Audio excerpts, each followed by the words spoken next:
Hey, welcome to Old Ass Movie Reviews. I'm Scott. There's Dave. And hey, we've been watching some movies because that's what we do. Yes, we have, Scott. Yes, we have. Before we get to today's very interesting movie, you finally caught up and watched Netflix's Army of the Dead by Zack Snyder. Yeah. And I want to hear your impressions of this wild ass zombie movie. Well, Zombie Tiger for one. Okay, Zombie Tiger is pretty freaking cool. Yeah. And I like the guy's reaction to Zombie Tiger. It's just like, that ain't right. That's just not right. But I have a couple of theories of the movie. And Mm-hmm. I think I texted them a couple of them to you. You did. But I think I figured out why the cyborg zombies are in there. And I think it has to do with one of my theories of the movie, which is it's a military experiment. They were coming from Area 51, you assume, or at least I did. Yeah, they did. And you know, that's one of the things that I had texted you. They never say it, but they hint at it. And it's like, I think they didn't say it because they didn't want to give away to the audience that they came from Area 51. They wanted you to think. And I completely missed that until I started to think. I was like, wait, they actually referenced they were coming from 51. Right. That's the only thing out there, but they were sure as hell weren't coming from Nellis with a zombie. No, not probably not. As far as you know, probably not. Yeah, probably not. But I thought it was pretty interesting. I like the opening scene with the car just slamming the guy's getting a blowjob. I know. You knew that was happening. What a way to go. I mean, you knew that was going down. Yeah. Wait. Oh, hey, you see what I did there? Boom. But I don't think it would actually happen that way. The thing I like about and kind of have a hard time with Zack Snyder films so far is I like a lot of the stuff he does, the action, the going to like the big car crash, the explosion, and that's how he releases the zombie. I don't think it would happen that way. I don't think the military guy would have not been looking at the road when they're, hauling something that's super scientific special. Yeah. But you get through past that and you go with it. I think the cyborg zombies were a military experiment that they either maybe sent into Vegas and they turned into zombies 100%, or they were trying to create their own military thing with the alien substance that they found that makes people into zombies. Because these are smart zombies. Yeah, they're different. And they're different. The one thing nobody mentioned in any of the stuff that I saw that I can mention now because it's so much time has passed by now. Spoil this bitch. I'm going to spoil this motherfucker. Pregnant zombie. Yes. The lady zombie was going to have a baby. And I knew that right away with whenever he touched her stomach. I was like, oh my God, she's pregnant. And he's like, he's listening and he comes up and he makes his yell and everybody screams like, hey, she wasn't pregnant before she got to be a zombie. Because this was what, 4 years? Yeah. It was like 4 years had passed. So they found a way to they'll reproduce. And they weren't rotting. All of them weren't rotting at the same rate. No, they weren't like the Shamblers. No. There is. I don't understand why everybody or some people have this reaction to Zack Snyder, like he's super genius, God level, director. I like his movies. I think they're very entertaining, and I would like to actually meet the guy because I think he'd be a hell of a talk. I think you could learn a lot from him. I think he'd just be a fun guy to talk to. I've seen him in a couple interviews. I've seen stuff about him. He just seems like a nice guy who loves filmmaking. Yes. And I dig that. It shows. Yeah, it definitely shows because he does do. And J.J. Abrams is another one I would actually like to talk to about films because he loves to make films. You can see it. But again, completely different vein of human being as far as film. I would have loved to have talked to Orson Welles. Oh yeah. Whereas Orson Welles would have taken it that he loved to make the movies, but he loved the art of making the movies. These guys like the technical art aspect, like, putting it together and how can you do this. So did Orson Welles, but in a more artistic way. Yeah. But what was I going to say? I don't think you can put Zack Snyder in Orson Welles type genre or in that type of realm.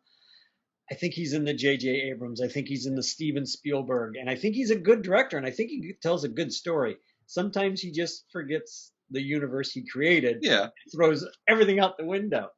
For entertainment. And you know what? I'm good with that. Yeah, because you get lost in the moment. Very few times, have I ever, in one of his movies that I can think of, just stopped watching the movie and went, no, that's not going to happen.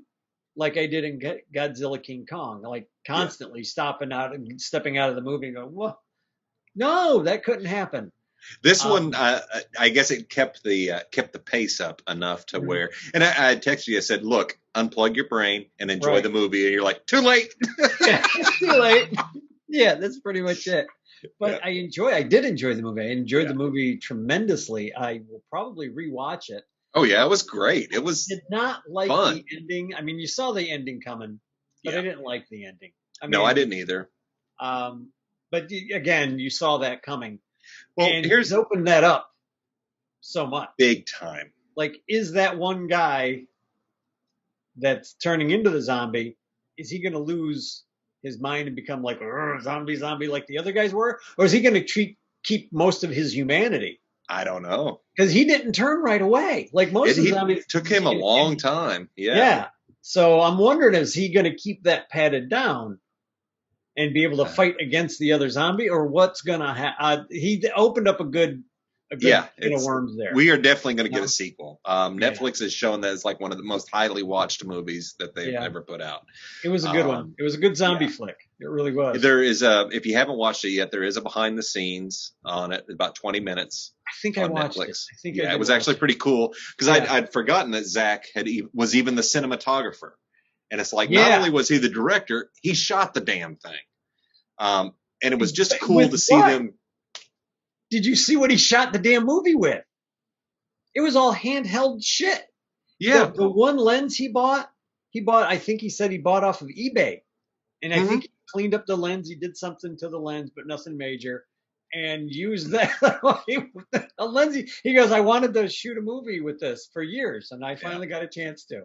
It's cool that when a director just steps in and does that, and that's what that leads to what you're saying about the technical, the love of the technical stuff. This is a fun movie. I recommend anybody take a look at Dave Bautista. We need more action movies from. He's a great actor. He really is. He's got such a screen presence, not because he's big, but there's such a level of humanity. Whether it's Drax and is it Drax or Dax or whatever it is in Guardians? Yeah. Or any of the other movies. He has such charisma. He's cool. You can believe when he's sad, like when he's talking to his daughter and he's kind of depressed. He's sad, and you're like, man, come on, give the guy a hug. Yeah. Get your ass over there. Yeah. Well, that was a touching moment. That whole thing, that he had to kill his wife right in front of her, and he felt that that's what kept them away, and it really wasn't. So that was a good little B story. But what really pissed me off about this movie is they would have all lived if it wasn't for his daughter. Yep. She went to play hero, and it cost everybody their lives. Even the woman that she supposedly went to save. Yep. She lived. What I like is the story you told me about the helicopter pilot. Isn't that cool that Tig Notaro, I think is her name, that they had done it all after the fact. After shooting had wrapped, they brought her in with green screens, and they put her in the fucking movie. They are never together, and it works so well. It is so crazy. When you told me that, I was like, what? I love her. She's so funny and sarcastic in this. And now the thing that I think would be funny is if in the next movie, she's the sole survivor of the original crew. She's never even met anybody. Well, I mean, She's the sole survivor of the original crew. When he gets on the radio, when he gets on the radio and says, "What's the status of the helicopter?" I'm done. I'm working on my tan and just this shit's smoking. Fire. It's not. Freaking motors on fire. I will say this: she plays almost an identical character on Star Trek Discovery as an engineer, and as the same level of humor. She's like the best part of the damn show. Mm-hmm. So fucking funny and sarcastic. So it fit well. It was so cool that they had put her in after the fact. Took the whole other actor out. They didn't reshoot. I mean, they just reshot with her. So very cool. So there was another actor there. There was another actor in place. I wonder why he switched. Something to do with sexual harassment charges or something. Really? Yeah. I didn't read the whole article, but somebody had mentioned that they shot all of Tig's scenes separate, and they did. The movie had wrapped. They had another pilot, everything. Right. And they were able to put her in. Let that show you nobody is irreplaceable. Exactly. I mean, you would think, hey, the movie's done. Fuck it. I'm safe. Nope. They will find a way, and they did. Pretty amazing. Let's just hope that the actors involved, if they pulled him out and replaced him, that he truly deserved it. I'm sure. Not just a rumor of a rumor, and my friend once told me. That would have cost a lot of fucking money on a rumor. So I'm sure there was pretty solid evidence because this is Hollywood. It costs money. Yeah. And they're not known for #MeToo in reality. Thank you. And before we go off the rails, we will have to shift gears. Let's get on to the next movie. The next movie. Which this was what is the name of it again?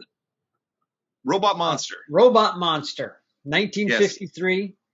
Yes. Done in 3D. Why? I was looking for where they were putting the 3D stuff in, and the only thing I can think of is the screen where Roman was talking to the advisor, or when they was that other one's name was. Yeah, waving the wand. Look, and there 3D. Were bubbles. There were bubbles. That's what did it for me when I texted you and said, "Is that?" Yeah, I had to give it away. You said, "Is that a dream?" I was like, "Yes." Because I was trying to figure out. Now, nothing happened. That they had their lunch or whatever. The kid fell asleep. I've got and notes. All of a sudden, all this other stuff's going on. Oh, good. I didn't take notes. Well, see, here's the deal. When all of that happened, okay, first off, this is a bad 50s sci-fi movie. It is. Alien in a gorilla suit with a space helmet that they couldn't even bother to cut the fucking circular on either of them. And they were a race of aliens named Romans instead of humans. But I think they were supposed to be robots, right? Were they supposed to be mechanical? They never really. They never said they were gorilla-like or whatever. But there's this family that goes out for a picnic, and then all of a sudden storms happen, dinosaurs rise, and the Earth is destroyed. Dinosaurs. Okay, dinosaurs are resurrected to destroy the Earth, and the kid runs home. And they are living in a post-apocalyptic wasteland where the only place they can access in their house is obviously the back patio. They sleep out there. They eat out there. And it's a static camera shot every fucking time. You never see the house. Just the patio. We're going to lock it down on tripod, and that's it. My goodness, you're right. And the dialogue, the acting, and this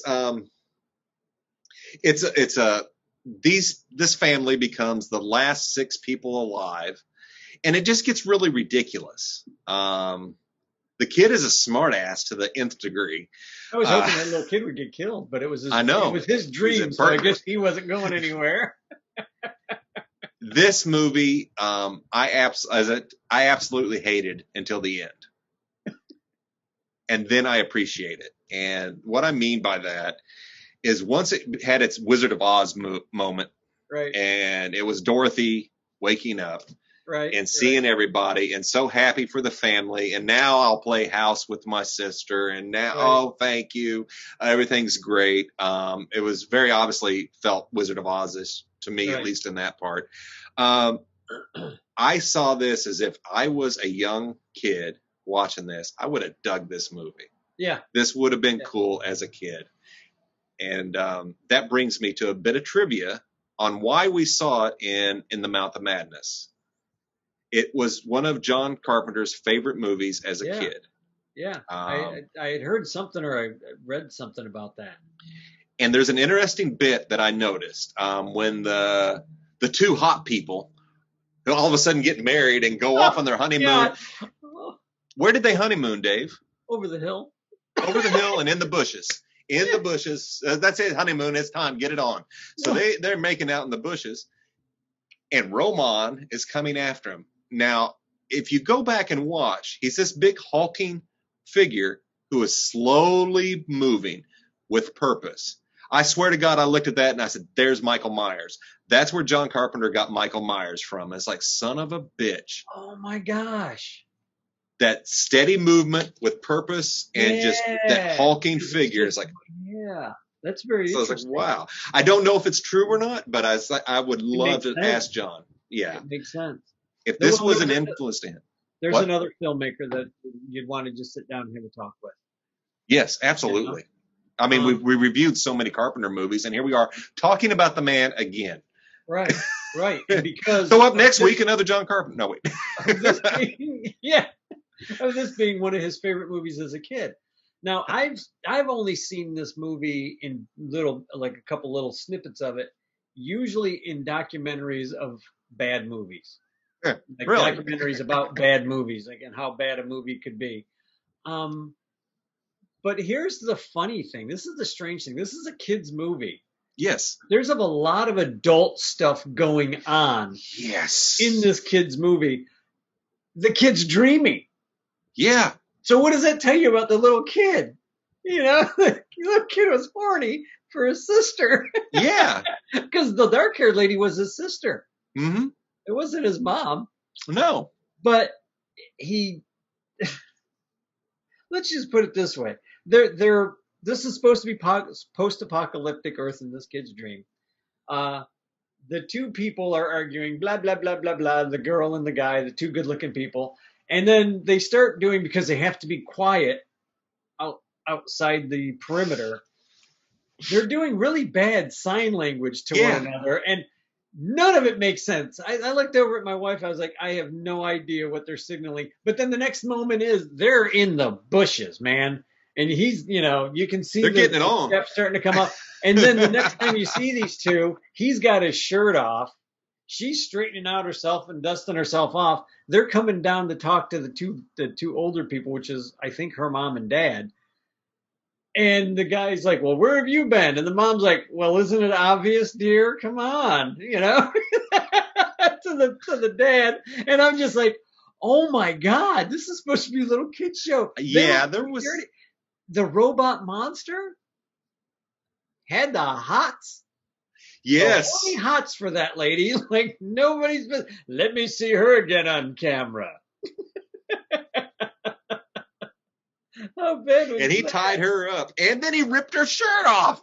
I was getting to that part. Oh my God, he's getting ready to rape her until his boss called. I know. It's like, this is a kid's movie. Yeah, till the boss called. Till the boss called. Or XZ736. Yeah, whatever the hell all the letters were. Oh my Lord. Yeah, he takes her top and rips it, and her thing just starts to fall. I'm like, oh my God. I about had a wardrobe malfunction. Yes. This is a kid's movie, and that's what they're doing. But I think this is, wow. Not a good movie. No. Like you said, there's a lot of problems with this movie. But if you change your thinking, kind of like what we did with Starman and so many of the other movies that you Santa Claus versus the Martians. Santa Claus versus the Martians. There's a good solid story with that one too. Yeah. But if they could just pull it off, that nobody ever will. That you just got to change your mind to a little kid looking at this movie like you would if you were a little kid. That's how Starman was. It's like I watched it. It's like, man, I would have been all up over Starman as a kid. Yeah. That would have been great. And I probably would have liked this had I ever seen it as a kid. I don't so. ever remember seeing it as a kid, though. I would have dug it as a kid because all that other stuff I think was put in for the adults. Kind of like Warner Brothers cartoons. All the innuendo and double entendres are not meant for the kids. No, that was all for the cartoonists. They thought that shit was hysterical. And it was. But in the opening on this, there's a bunch of comic books. Yes. The background is comic books, and then like Robot Monster comes up. Now, during the time of this movie, the comic books were having their own moment of hell, of trying to get the code put on, and which comic book companies were going to fail. I mean, EC was very big on the monster and the monster murder stuff and the sex stuff and the depravity and the you name it, EC Comics did it.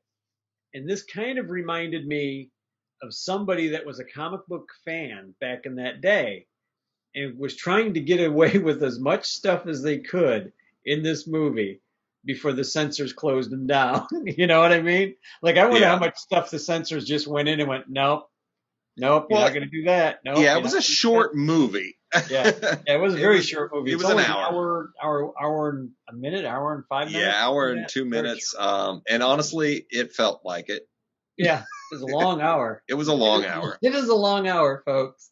Yeah, it is. It's one of those that if you're going to watch it, look at it as you're watching a kid's movie and look at the time, the 50s, and it's kind of neat. And like I said, once it revealed itself as a dream, it was like, okay, cool. I see what you're doing. I don't hate you as much. Yeah. If you were you know what? Something tells me deep down that was an afterthought.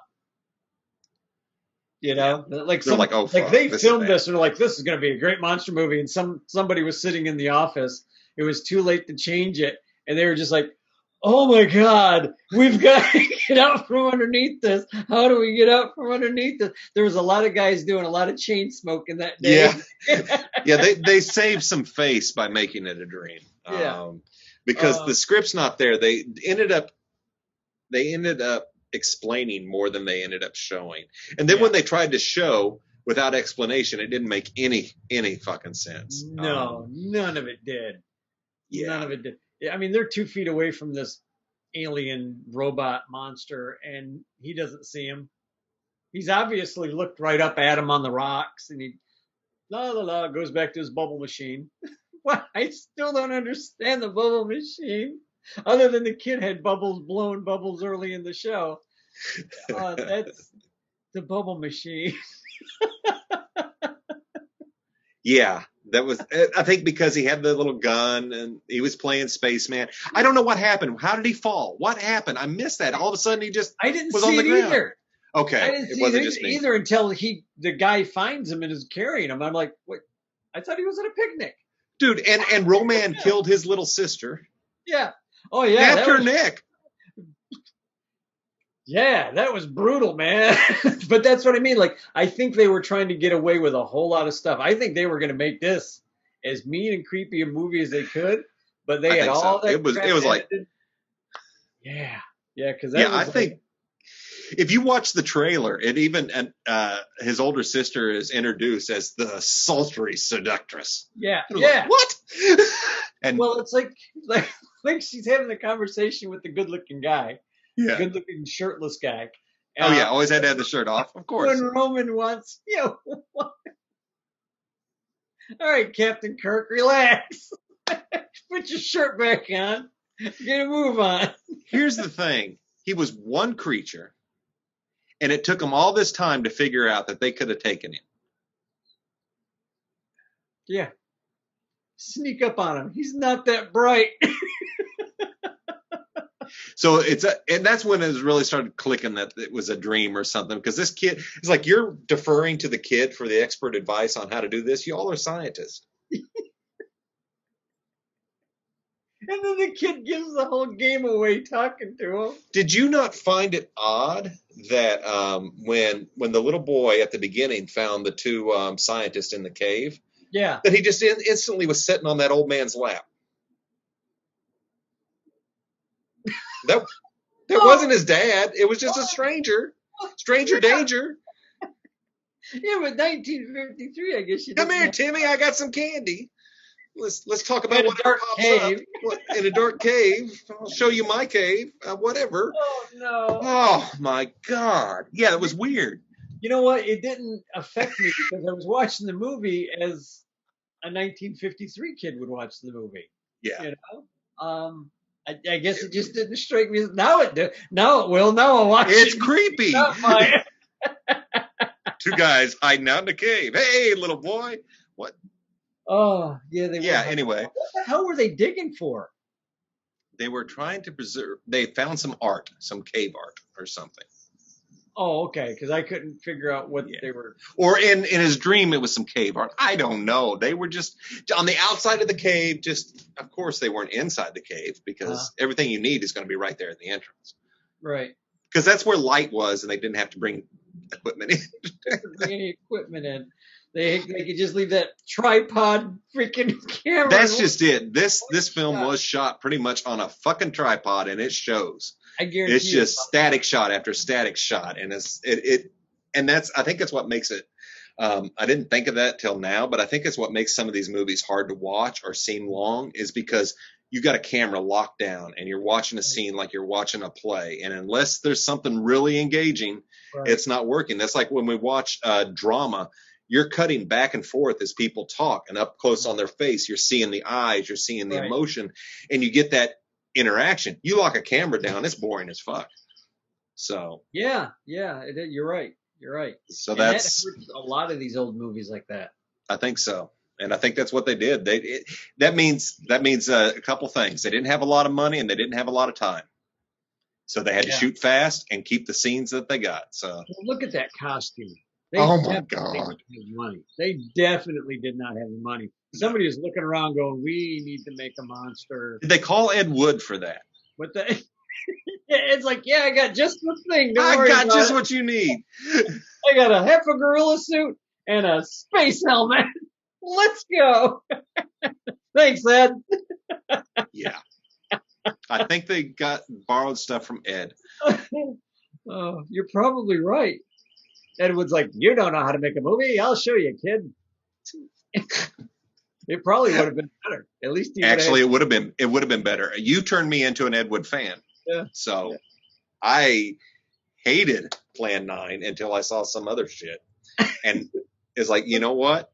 I appreciate the love that he tried to put into. You can. Whereas something like this is just a Hollywood machine. Whoever, what company it was out, but they were just trying to make a dime. They were just trying to. Well, absolutely, and there's nothing wrong with that. It's just this is what it was. It was soulless. I just wish it would have been better, and the less of that kid, the less of that little boy would have been fine with me. But it was his dream. It was his dream. I was just kind of hoping the monster would kill him instead of the little girl. Exactly. So, final thoughts on Robot Monster. You know what? You could let your kid watch it. You could let your grandkid watch it. It's not horrible. It'll keep them occupied, and they're not gonna burn down the house probably because I wanted to burn down the house. Robot Monster only had a bubble machine. They might want you to go buy him a bottle of bubbles. Yeah. After all is said and done. But it's not a good movie. It is not a good movie. You can definitely miss it, and don't worry about it. It's bad. I'm trying to think of what level of bad between 1,000 Cats, Night of 1,000 Cats. It's better than Night of 1,000 Cats. Better than that. It's not. And it's better than Star Wars. Well, yeah, I put Star Wars at the bottom of the barrel, followed by Night of 1,000 Cats, which almost dethroned it. It's laying right on top of. It is right there on top of it. I'd like to say I've seen worse, but I have, but it wasn't very many of them. It's a couple levels above Night of 1,000 Cats. It's not. It's horrible, but it's for if you're a little kid. If I was 10 years old again and watching it, I probably would have liked it. Yeah, I'm gonna second all of that. As a kid, I would love it. I liked going back and watching it because you see scenes from this movie in other movies or on movie posters and stuff. It is referenced everywhere. It is like a meme generator of this movie. So I told you I'm going to do some fan art of Roman. Yes, absolutely. I got to. Yeah. And then I saw that even the actor that played Roman didn't even voice him. So it's like, God, how bad was his voice that they couldn't have even used it? Well, have you ever heard David Prowse's voice? I was getting ready to say it couldn't have been. Well, okay, never mind. Point taken. I mean, in that Darth Vader costume, his voice did not match. No, it doesn't. It doesn't. Something from Holy Grail. Yes. Take her away from me and bring me the rest of the prisoners. Yeah. Now you sound like Biggeth Dicketh. What was But you're right. James Earl Jones has an iconic, beautiful voice. So you had to have that. You had to. So yeah. Okay. Never mind. Point taken. I would let your kids watch it. Watch it if you want to see some history. Back up a bit to the beginning of our show. Definitely Army of the Dead is a fun fucking watch. If you like what Zack Snyder does to zombies, go watch his remake of Dawn of the Dead. I fully endorse this remake of George Romero's classic Dawn of the Dead. Zack Snyder amps it up big time, and it's just as good and better in different ways. Cool. Very cool. It's definitely a remake that is worth watching because it's so different. It's in a mall. It has the humor, but his zombies run. Oh, geez. Nobody needs a running zombie. He caught a lot of shit for his running zombies, but that movie is intense. It's got zombie babies again. So he has a thing with zombie babies. So I think you would enjoy Dawn of the Dead, the remake, or the original. They're both really good. But anyway, so for next week, we will be going into Peter Jackson. What are we watching for Peter Jackson? I forgot. The Frighteners. The Frighteners. That's it. Thank you. The Frighteners. And possibly one other, maybe Dead Alive or something else, but not The Feebles. Do not, people. Don't watch The Feebles. It's not going to happen. Just don't. I'm telling everybody who's listening, do not watch The Feebles. I am probably going to watch it just so I can talk about it. You tell me not to watch something, Dave, I'm going to watch it. I'm telling you right now, you're going to be as sorry watching The Feebles as you were watching The Night of a Thousand Cats. Okay, if I can find it for free, I'll watch it. But I'm done. Thankfully, I didn't have to rent. And here it is again. Tubi, if you're listening. Tubi. We love you. Mm-hmm. Another shout out for Tubi. Had this movie, thousands of others. I spent over an hour going through the horror movies alone and never reached the end. I know, trying to find something to watch. And it's like I spent all my time that I had available to watch just trying to find something to watch. Right. There is so much there. So much there. The cool thing about Tubi is they have some old cartoons on there, too. They have the old cartoons. They have some old Superman cartoons. They have some Scooby-Doo. They got older cartoons on there, which I'm like, nice. I haven't seen these cartoons in years. So yeah, it's pretty cool. It is a neat channel. They, like you said, they have a lot of stuff. It's great. The funny movies, the old kung fu flicks. I think they added recently Kung Fu Hustle. Did they add Kung Fu Hustle? I have that somewhere. So. I love that movie. I have it as well. Opening scene with the axe dance, the axe gang. Yes. Holy crap! That is such a psychotic. Stephen Chow is somebody we ought to put in our queue. Yeah. Hollywood Shuffle and Shaolin Soccer would be two good ones to take a look at. I've not seen Shaolin Soccer. Is it good? It's great. Okay. If you like Hollywood, or what is the name of it? Kung Fu Hustle. Kung Fu Hustle. You'll like Shaolin Soccer. Oh, very cool. I'm going to watch that then. It's the same humor, the same over the top, crazy shit. The guy's a nut. The crazy axe gang just kills me on that. Yes. We'll have to come up with some good old school. We will. So we're gonna visit Peter Jackson's Frighteners, Michael J. Fox film from I forget what year, but it is a classic. for think sure. it's in the 90s, but I don't care. The 90s. I don't care either. It's a good freaking movie. 90s. It's a good movie. It's Peter Jackson. And Jeffrey Combs. Oh yeah. He's freaking fantastic. But if anybody's out there, they're like, I want to see the early stuff that Peter Jackson did that got him the job to do Lord of the Rings and the Hobbit trilogy. The Feebles wasn't it. I don't know who this was. Yeah. The Frighteners would have been. But yeah, I don't know who he bribed, because if anybody would have seen the Feebles, they would have never given this guy the job. Everybody I run into says, do not watch it. Do not watch. I'm going to have to watch. It's horrible. Yeah. I've only watched it once, and I'm not even sure if I got all the way through it. I'm almost sure I didn't get all the way through it. It's got to be better than Star Wars Holiday Special. Oh, then I definitely have to watch. Maybe something will finally dethrone the Star Wars Holiday Special. Bad. It's all right. So we won't be reviewing that next week, but tune in to catch us talk about the Frighteners and whatever else we've been watching. Yes. And as I go to my English classes later on tonight. Be a good talker. Me too. Atuk, Lana, Zug Zug. Caveman. We should do Caveman one day. Oh my gosh. Caveman. I forgot about that. Yeah. That's a good one. That's absolutely. All right. Until next week, have a good one. Oh, wait. Hit the like button. Hold on. What? Hit the like button. Subscribe. Tell us you love us. Listen on any podcast platform. Give us a review. Tell us you hate us. Tell us you love us. You love us. You know you love us. And let us know what you think. You know, when you want to hear something, you want to see something, you want to know something, you want to ask a question, it doesn't matter. Throw it at us. And if we have an answer, if we got the answer for you, we'll tell you. And if we don't have the answer, we'll make something up that sounds reasonable. Yeah. Till next time, folks. Peace. Cheers.